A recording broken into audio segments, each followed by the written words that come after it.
Think about the most important person you have ever met. Not the most famous, not the most successful, the one whose arrival changed something. The one who appeared at a moment that, in retrospect, feels almost impossibly precise. The one you met in a way that makes no logical sense. The wrong train, the cancelled flight, the party you almost didn't attend, the conversation that started because something fell or broke or went unexpectedly wrong. Now think about the timing. What you were going through when they appeared, what you were ready for, or what you were refusing to be ready for, at exactly that moment. What they carried that you needed, what you carried that they needed. What became possible after the meeting that was not possible before it. Is that coincidence? Carl Jung spent his entire life asking that question, not as a philosophical exercise, as the most pressing scientific and psychological question of his era. And his answer, grounded in decades of clinical work, in the study of physics, in the deepest investigation of the human psyche ever undertaken, was no, not coincidence. Something else entirely. Something he gave a name to that the world is still not entirely ready to hold. Today we go into that. Stay until the end. Because the final lesson will change the way you understand every significant relationship you have ever had. 1. What Jung actually meant by the law of resonance. Jung never used the phrase law of resonance exactly. He used something more precise, more uncomfortable, more difficult for the rational mind to hold. He called it synchronicity. And he defined it, carefully, technically, after years of reluctance to publish the idea because he knew how it would be received, as a meaningful coincidence of inner and outer events connected not by cause and effect, but by meaning. The thought and the phone call that arrives in the same moment, the dream and the event that mirrors it 3 days later. The question held inwardly for months, and the person who appears, apparently by chance, carrying the exact answer. These are not supernatural events in Jung's framework. They are expressions of something he believed was a fundamental principle of reality. A principle he developed in collaboration with the physicist Wolfgang Pauli, one of the founders of quantum mechanics, who brought to the conversation the emerging scientific understanding that at the subatomic level, the separation between observer and observed, between inner and outer, between mind and matter, is not as clean as classical physics assumed. The law of resonance, as we can name it for our purposes today, is this. You do not attract people and experiences randomly. You attract them according to what you are carrying internally. Not what you are performing, not what you are presenting, not the curated version of yourself that the social world sees. What you are actually carrying. In the depths, in the unexamined corners, in the unresolved questions, and the unlived potential, and the shadow that you have not yet had the courage to face. These interior contents, specific, precise, often invisible even to yourself, act as a signal. And the people and experiences that match that signal, that carry what your interior is ready to encounter, whether or not you consciously know you are ready, are drawn into your life. Not by magic, by resonance. The same principle that makes a tuning fork vibrate when another tuning fork of the same frequency is struck nearby. Not because they communicated, because they are attuned to the same frequency. You meet who you are ready to meet. You encounter what your interior is prepared to work with. Always, without exception. Even when, especially when, you are convinced the meeting was entirely accidental. 2. The psychological mechanism beneath the meeting. Before this becomes mystical in a way that loses its usefulness, let us go into the actual psychological mechanism. Because Jung was a clinician before he was a philosopher. He wanted to know not just that the pattern existed, but why it existed, how it worked, what it meant for the person who understood it. The mechanism begins with what Jung called the unconscious field. The unconscious, in Jung's framework, is not simply a private storage system for an individual's repressed memories and suppressed emotions. At its deepest layer, the collective unconscious, it is a shared field, a layer of psychic reality that underlies and connects all individual consciousness. Populated by the archetypes, the universal patterns of energy and meaning that appear across every human culture, in every mythology, in every religious tradition, in the dreams of people who have never encountered each other. The hero, the shadow, the wise old guide, the trickster, the great mother, the divine child. These are not invented figures. They are, in Jung's framework, fundamental structures of the shared psychic field, and they operate in both the inner world of the individual and the outer world of events and encounters, simultaneously. The person who is carrying an unresolved relationship with the father archetype, the authority figure, the judge, the source of either affirmation or withholding, does not simply have an internal psychological issue. They carry this unresolved energy into every interaction with authority figures in their external life. And the external world, in ways that are not supernatural but are also not fully explainable by ordinary causation, reflects this back. They consistently encounter, in their professional and social life, figures who carry the qualities of the unresolved father archetype. The demanding boss who can never be satisfied. The mentor who offers and then withdraws. The authority who must be appeased, or fought, or won over. In the same way, with the same emotional intensity, across every different context. This is not coincidence. It is resonance. The interior state broadcasting a specific frequency. The external world, through the medium of the collective unconscious that connects inner and outer, responding with the corresponding experience. Until the inner work is done. Until the archetype is integrated. Until the unresolved energy is genuinely met and worked through, rather than avoided or managed. At which point, Jung observed this consistently across his clinical career. The external pattern changes. The same type of difficult authority figure stops appearing, or appears differently, or appears and is met differently, without the old charge, the old compulsion, the old sense of something unfinished driving the reaction, because the interior signal has changed, and the resonance has shifted. 3. Why you meet who you meet. The specific psychology of significant relationships. Now let us make this concrete. The significant relationships of your life, the ones that changed something, the ones that cost something, the ones that taught something that nothing else could have taught, were not random. Each one was a resonance event. Each one was the external manifestation of something the interior was ready, or needed, to encounter.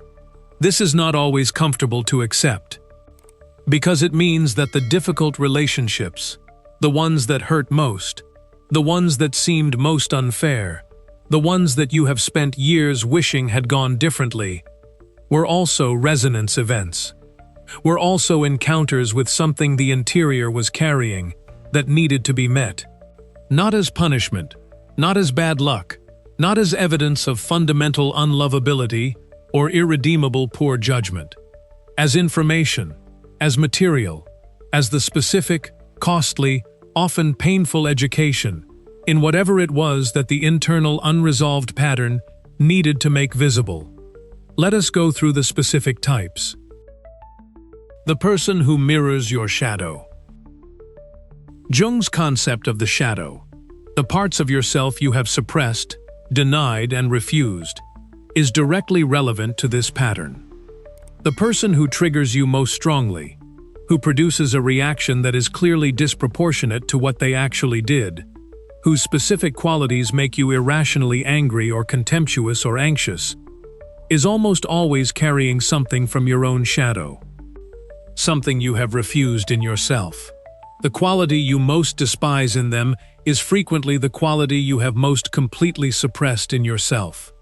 And the meeting, however uncomfortable, however seemingly negative, is the unconscious arranging for a direct encounter with what you have been avoiding. Not through therapy, through life, through the person whose specific combination of qualities makes your shadow visible. This meeting is not pleasant, but it is not chance. The person who carries your unlived life. There is a specific quality of attraction that is different from ordinary romantic or interpersonal attraction. The pull towards someone who is living, or seems to be living, something that you have not allowed yourself to live.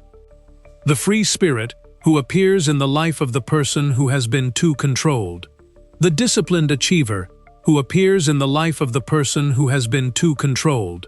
The deeply emotional person who appears in the life of the person who has closed their feelings off. The creative who appears in the life of the person who abandoned their creativity for practicality. This attraction, intense, often confused with romantic love when it is something different, is the resonance of the unlived life recognizing itself in another person. You have not lost that capacity. You have suppressed it. And the universe, through the mechanism of resonance, keeps sending you its embodiment. Not to possess it through the other person, to recognize it as yours, and to begin, however late, to live it yourself. The person who teaches you what love is not. This is the relationship that hurts most and teaches most simultaneously. The person who appears at a moment of specific vulnerability, when the self is open, when the defenses are genuinely lowered, when the hunger for connection has reached a level that bypasses the usual discernment. And who offers something that looks, feels, and sounds exactly like what was needed, until it doesn't. Until what was offered reveals itself as something other than what it appeared. This relationship is not punishment for poor judgment. It is the resonance of a wound. The specific, often early, deeply encoded wound around safety, or worth, or love, that broadcasts a frequency the corresponding woundedness in the other person recognizes and responds to. Two wounds, finding each other.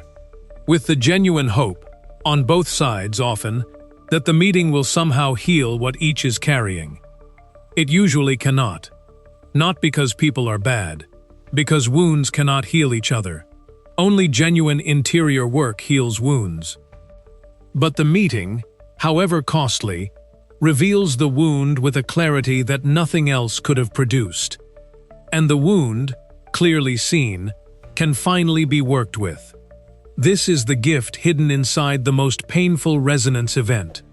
Not the relationship itself, what the relationship made visible. The person who arrives as a guide. The meeting that feels most like grace.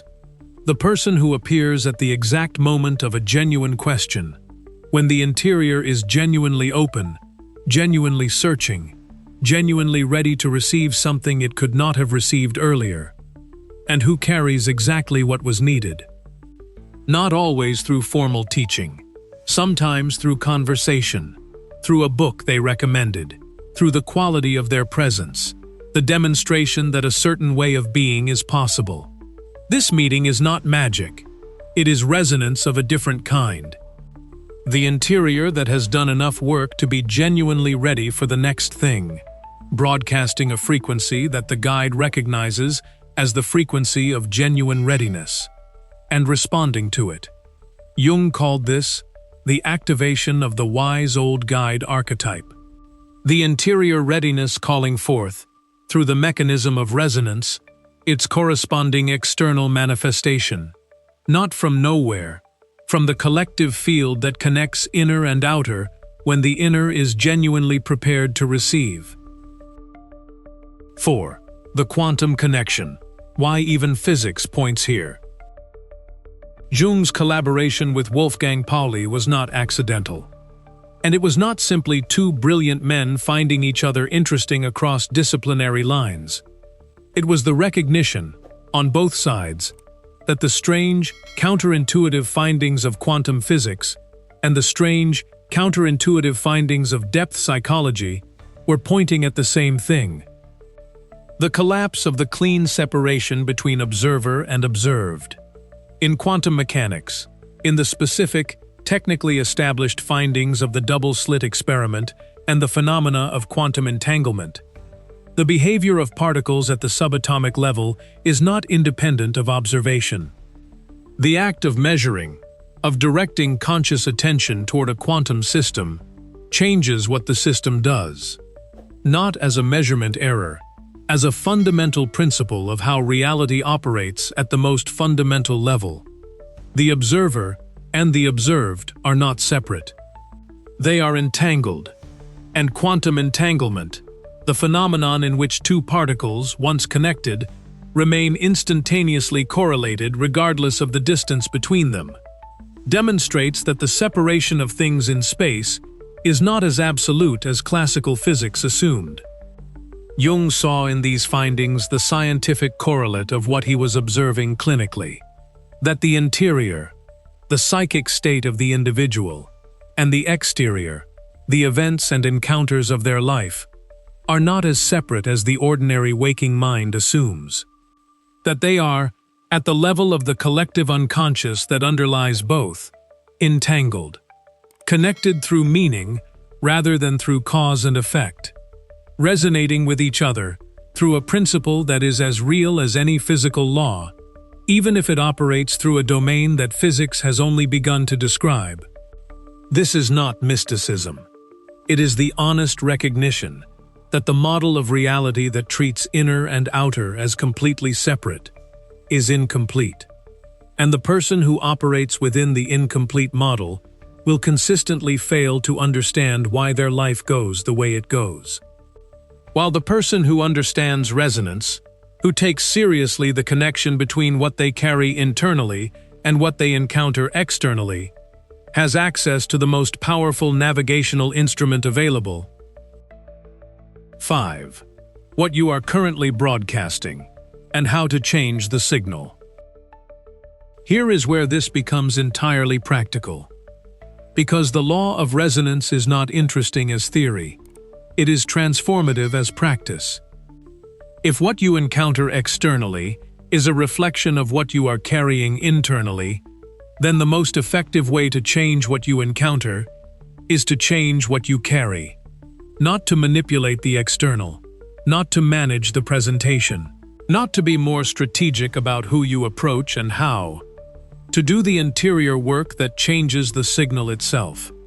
This is the most counterintuitive and most important practical implication of Jung's entire framework, and it applies directly to every significant area of life.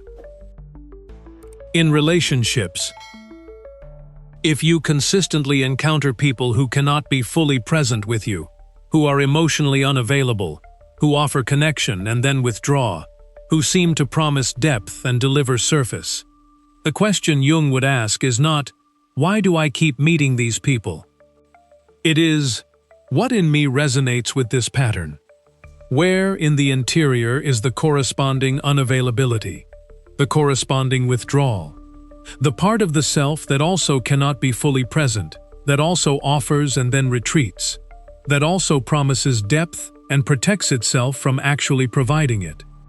The external pattern is a mirror, and the mirror does not change by cleaning the glass. It changes when what stands before it changes.